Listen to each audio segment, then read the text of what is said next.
Welcome back to the part 3 of Gauss Theorem and its application, and from this part onwards we will be doing the applications of Gauss Theorem. We will try to find out electric field due to infinite long line charge, infinite sheet charge, let's say a charged spherical shell at a point inside, outside it, and similarly other cases. So let's start with the first application. What is electric field due to a long infinite line charge distribution? Let's say there is a long infinitely long line charge distribution. It has got some charges over here, and I wish to find out electric field at some point, let's say this point P, at a distance r from this line charge distribution. How should I proceed with it? The standard procedure would remain same whenever we wish to find out electric field due to such problems using Gauss theorem. What we'll do, first of all, we'll see the symmetry of the problem and assume a Gaussian surface around that charge distribution such that the point of observation lies on that surface. In this case, it would be quite easy to imagine that a cylindrical Gaussian surface would be the appropriate choice. So I assume a cylindrical Gaussian surface enclosing this line charge distribution. Now I am assuming the length of this cylinder to be L. Keep in mind that the line charge distribution itself is of infinite length. However, the Gaussian surface which I have considered, that was just a part of that line charge distribution, that was enclosing just a part of that line charge distribution, that is of length L. And let's say the linear charge density is lambda. That means the charge per unit length is lambda. So what is the total charge enclosed within this Gaussian surface? Let's say I call that Q. Need not to tell you that Q will be equal to lambda times L. Now, the first step, as I told you, is assuming considering a Gaussian surface passing through the point of observation, which is enclosing a part of the distribution charge. Secondly, the second step would be, we'll write down the Gauss theorem in mathematical integral form, right? We know that E dot ds is equal to Q by epsilon naught. Now, citing the problem itself, what we can do, we can disseminate this problem into two parts. See, I've got, instead of writing down as E dot ds integration over a closed surface, I can divide it into two parts as E dot ds plus E dot ds.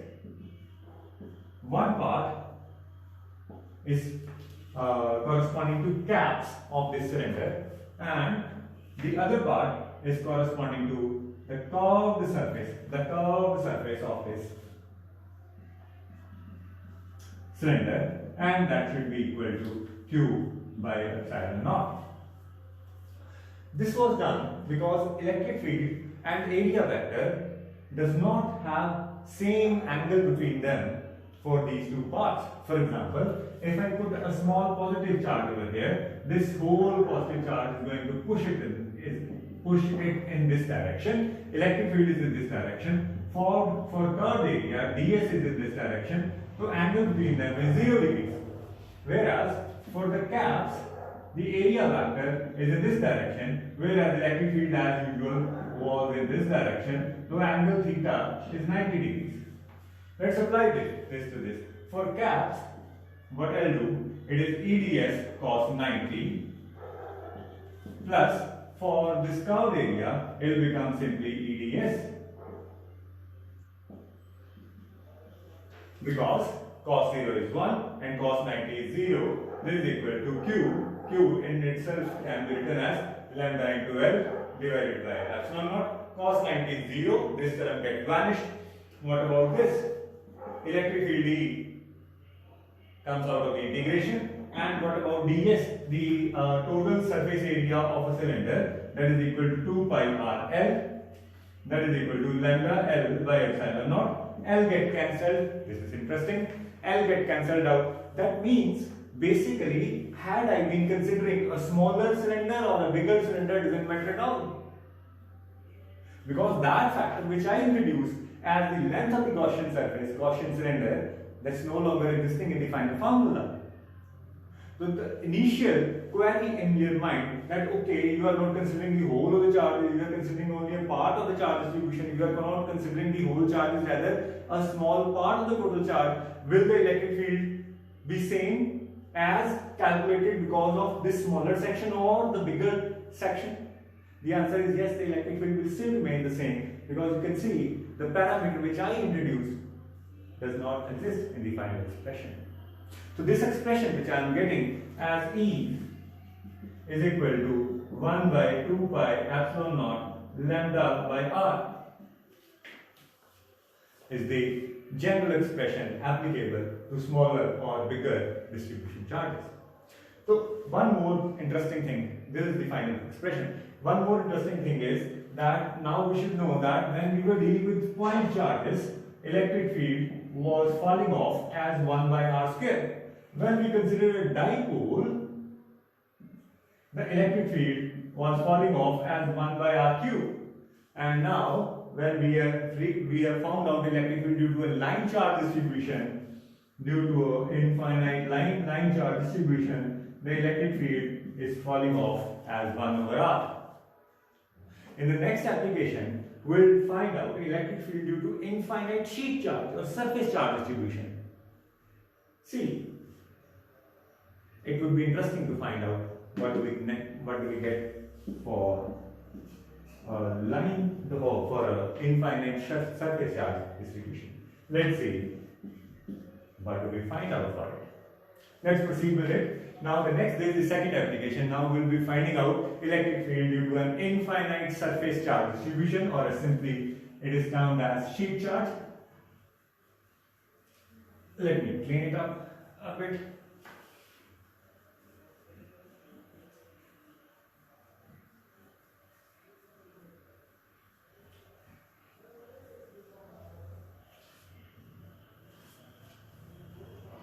Now, let's assume that I've got an infinite sheet charge distribution. Now, what sort of Gaussian surface should I consider? I again consider a Gaussian surface in the form of a cylinder.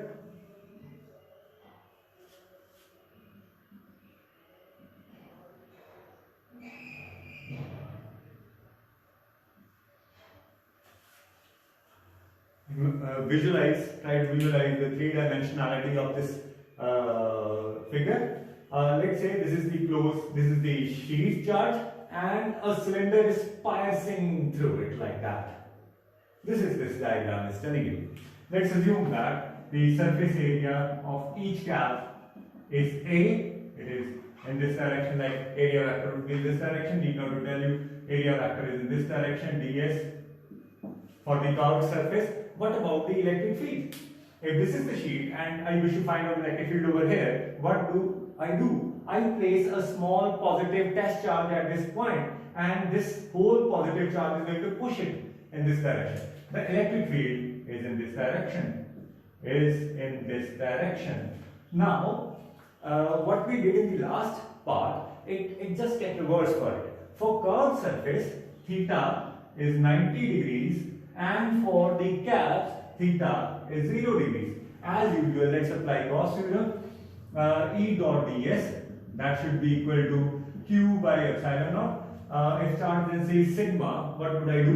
If charge density is sigma, what is the total charge enclosed in it? The area is A, so sigma times A. And in the special case, we'll do, if it is charged from both sides, charge on both sides, it will become 2 sigma A. But that we'll do later on.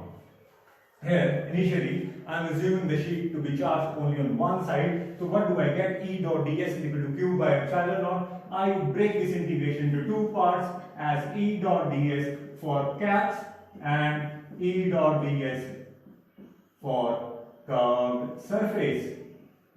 And this is equal to q, which is sigma A by epsilon naught. As usual, let's apply the value of theta for these two integrations. Now for this, E dot ds cos 0, it will simply become E ds for caps, and it will be E ds cos 90 for curved surface, and this is equal to sigma A by epsilon naught. Now what do I get? Cos 90, the term containing cos 90 get vanished. E comes out of the integration, and integration of ds, the total area of the caps, A over there and A over there, this is equal to 2A, that is equal to sigma A divided by epsilon naught. The A get cancelled out and E is equal to sigma by 2 epsilon naught. It's very interesting, there is no R. So what we were doing earlier, that means electric field due to a point charge falls off as 1 over r square, electric field due to a dipole falls off as 1 over r cube, electric field due to a line charge distribution falls off as 1 over r, and electric field due to a sheet charge is independent of r. It is proportional to r raised to the power 0. This was the first part. In the second part now, let's do 2 or 3 special cases. See, what will happen? What will happen if the sheet is charged on both sides? Instead of sigma A, I will have to write it down as 2 sigma A. If sheet is charged on both sides, that means sigma A charge is on this side and sigma A charge is on this side. The total charge enclosed within that quotient surface will be 2 sigma A, and that factor 2 also get cancelled out. In this case, the electric field will be sigma by epsilon naught. The electric field due to a sheet charge which is charged on both sides is given as sigma by epsilon naught.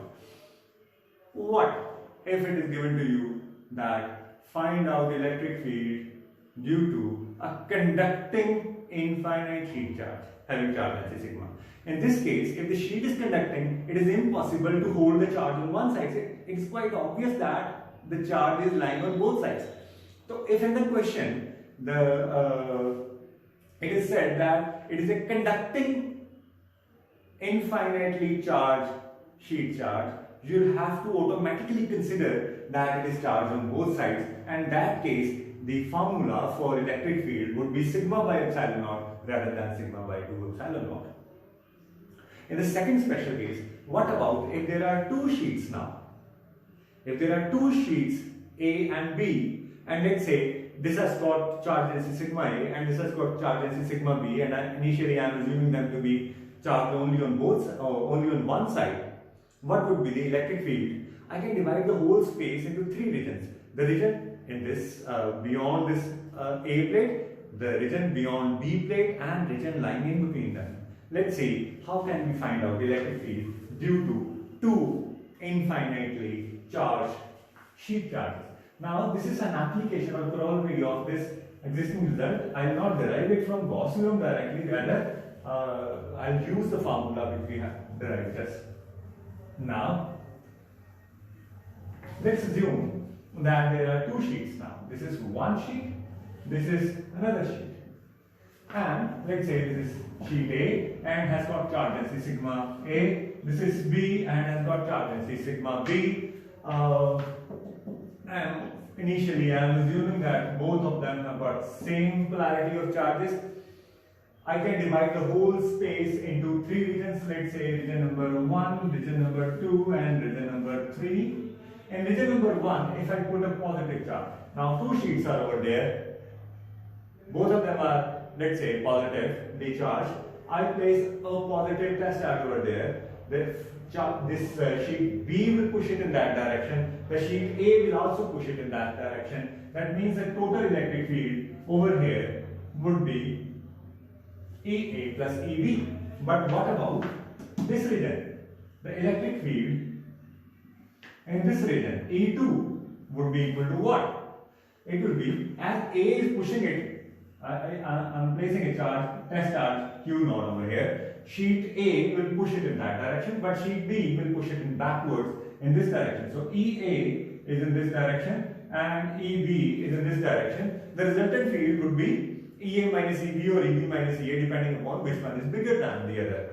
But just for the sake of simplicity and without losing any generality, I am assuming EA to be bigger. So that means the total electric field in this case would be EA minus EB. And need not to tell you, in region number 3, it will obviously, both of them will be pointing in the negative direction. So it is still EA plus EB, but It is still EA and EA plus EB, but it is pointing in the negative direction. Now it would be simple to borrow the formula which we just obtained in the previous example. It will be sigma A by 2 epsilon naught plus sigma B by 2 epsilon naught. It will be sigma A minus sigma B by 2 epsilon naught. It will be sigma A plus sigma B by 2 epsilon naught. Further, what will happen if sigma A is equal to sigma and sigma B is also equal to sigma? Let's say if sigma A is equal to sigma and sigma B is also equal to sigma. In that case, the electric field in the middle region would be 0.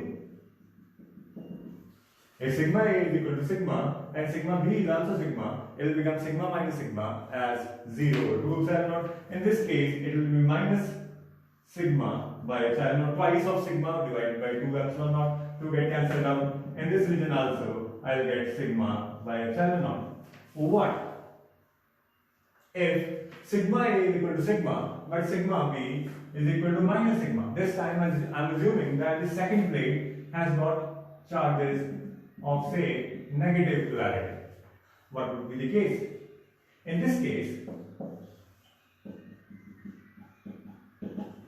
sigma minus sigma, it will become 2 sigma by 2 epsilon naught, that is sigma by epsilon naught. Over here, it will be sigma plus minus sigma, E1 will be 0, and similarly, E3, electric field in the region E3 would also be 0. These were first two applications of Gauss theorem. In the next part 4, I will do 2 more applications of Gauss theorem.